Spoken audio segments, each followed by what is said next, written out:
Hey everybody, it's Jim. Grief was uncharted territory for me when Veronica died.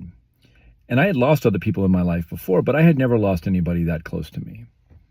We live in a world that has strong opinions about how we're supposed to feel and how we're supposed to act and what grief is supposed to look like. And a lot of those opinions are not very helpful, and some of them are even contradictory. So I found it really beneficial to seek out some support.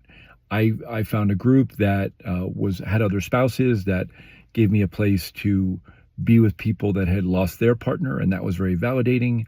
I found a therapist that specialized in grief, and that gave me access to a whole toolkit that I didn't have prior.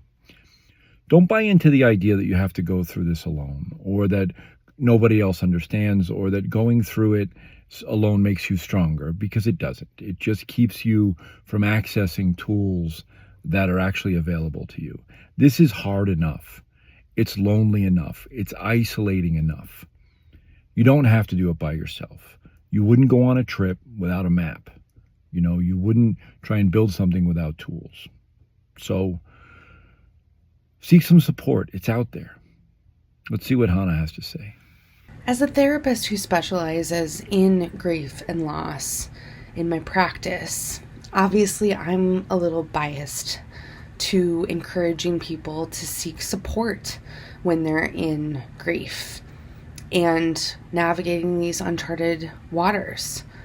But I will share this. Even though this had been my career for a number of years before my most traumatic loss to this point, I still needed support in my grief. I sought community. I didn't find a support group, but I sought other people who maybe were experiencing something similar to what I sought through social media platforms and things like that. And I also worked with my therapist who specialized in trauma. And because my grief experience was so entrenched in trauma, I found it incredibly helpful. So even if you've navigated losses before, as Jim mentioned, it is worth trying to find support and community as you navigate this loss, because you don't have to do it alone.